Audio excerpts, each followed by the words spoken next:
존경하는 국민 여러분, 우원식 국회의장님과 선배 동료 의원 여러분, 조국혁신당 비례대표 조국입니다. 내란 수계 윤석열은 12월 3일 위헌적이고 불법한 소위 비상계엄을 선포했습니다. 불법적 비상계엄 선포 소식을 듣자마자 저는 집을 나섰습니다. 인근에 체포조가 있는지 살펴보았습니다.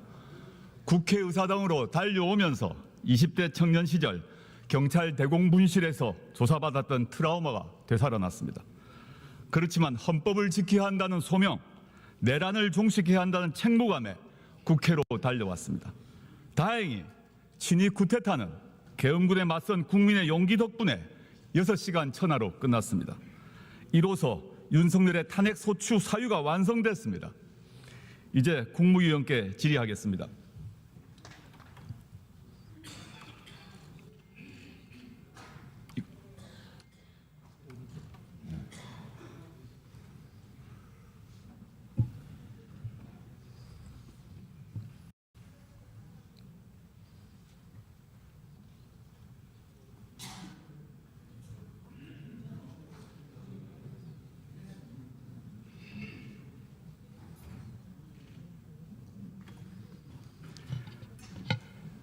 국무위원 전체께 먼저 묻겠습니다. 현재 국무위원 중 윤석열 씨가 내란 수괴가 아니라고 생각하는 분 일어나 보세요. 지금 국회 국무위원 중 12상 비상계엄이 합헌이라고 생각하는 사람 당당하게 일어나 보세요. 이상민 내란 공범은 장관직을 그만두면서 모든 순간이 행복했다고 말했습니다. 지금 국무위원 중 행복한 국무위원 일어나 보세요. 여기 계신 국무위원들은 이번 12.3 사태 이전에도 입각 후 윤석열의 비정상적 사고와 행동 양식을 직간접적 경험을 통해서 잘 알고 있었습니다. 그러나 침묵했습니다. 한덕수, 최상목, 박성재, 조태열, 김영호, 송미령, 조규영, 오용주 이 8명의 국무위원은 지난 3일 비상계엄 심의 국무회의에 참석했습니다. 지금 와서는 동의하지 않았다, 찬성하지 않는다라고 변명합니다. 그런데 만약 이 불법적 비상계엄이 성공했더라면 이 자리에서 또는 용산 대통령실에서 그 조치를 찬양하고 있었으리라 확신합니다.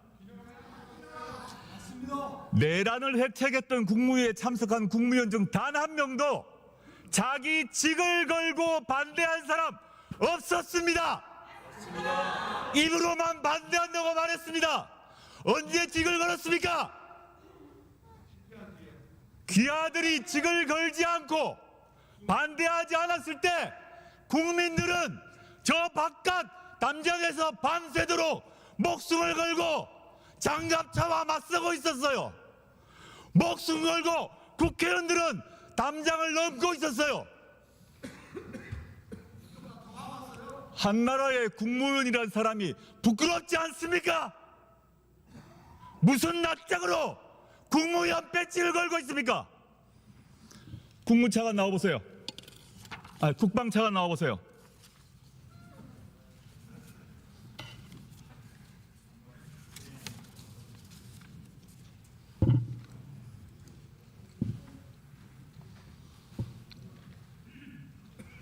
네, 차관입니다.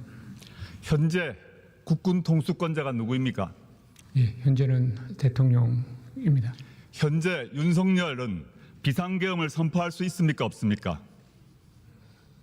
법상 있습니까? 없습니까?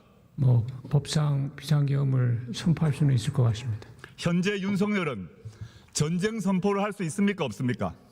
현재 상태에서는 없습니다. 네? 없습니다.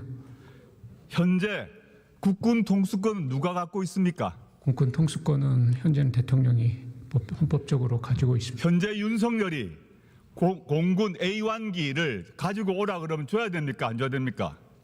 그 목적에 따라 다를 것 같습니다. 들어가십시오. 박성재 장관님 나오십시오.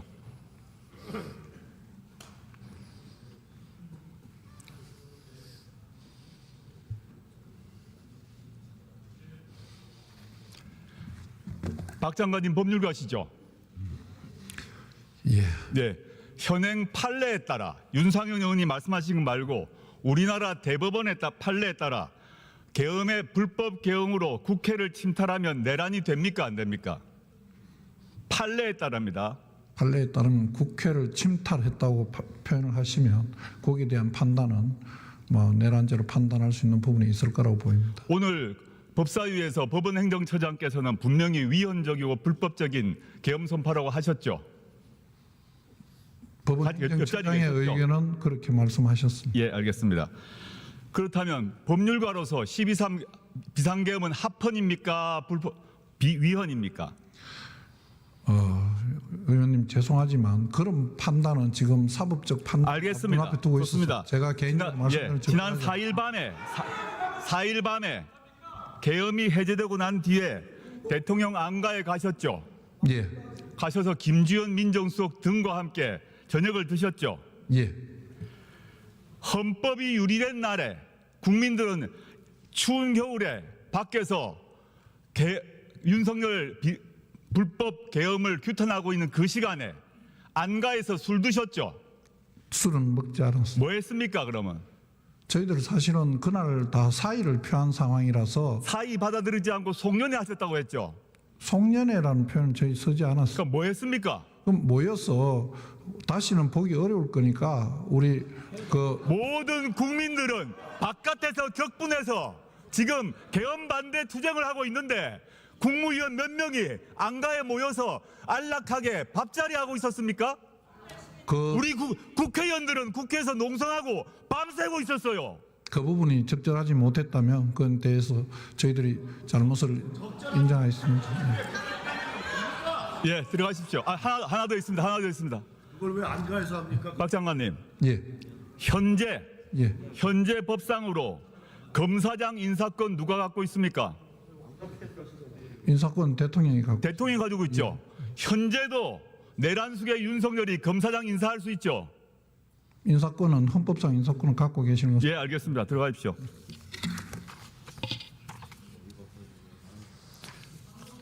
최상목 부총리 나오십시오.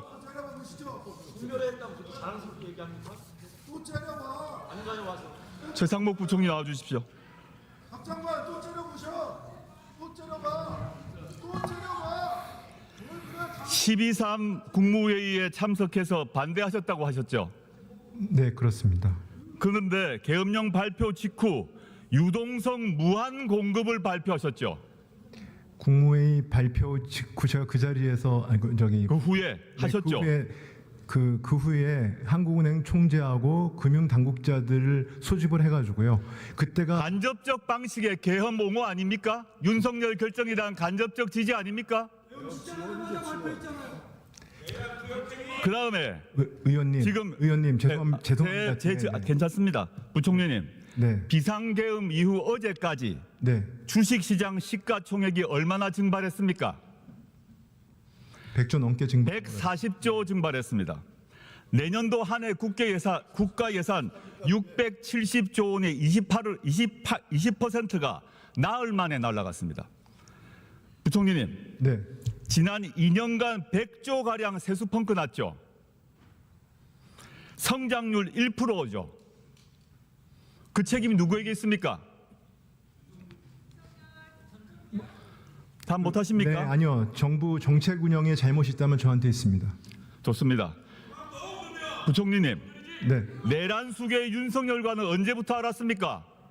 저는 인수위에 참여해서 처음 뵀습니다. 박근혜 청와대 경제금융비서관 하셨죠? 네, 그렇습니다. 그때 미르재단 설립, 청와대 회의 4차례 주재했죠? 그건 미르재단 설립이 아니었고요. 네, 대통령 순방 여기 정상회담 준비 회의였습니다. 그 뒤로 국정농단 특검, 즉 윤석열 씨가 당시 수사팀장이었던 국정농단 특검에서 참고인 소환 조사 받았죠? 네, 한 번 받았습니다. 기소 안 됐죠? 네, 안 됐습니다. 그때 윤석열이 빼줬습니까? 전 그 당시에 윤석열 검사를 알지 못했습니다. 부총리는 박근혜 탄핵 당시에 기획재정부 1차관이었죠? 네, 그렇습니다. 지금 부총리는 자신이 모신 두 대통령을 탄핵당하는 경제관료가 되신 겁니다. 들어가시죠. 네, 그걸 국민 들어가십시오. 여러분께 매우 송구스럽게 생각합니다. 법무부 장관님 다시 나오십시오. 그 다음날 탄핵 지원하는 회의 발표하시고 뭘 떳떳하십니까?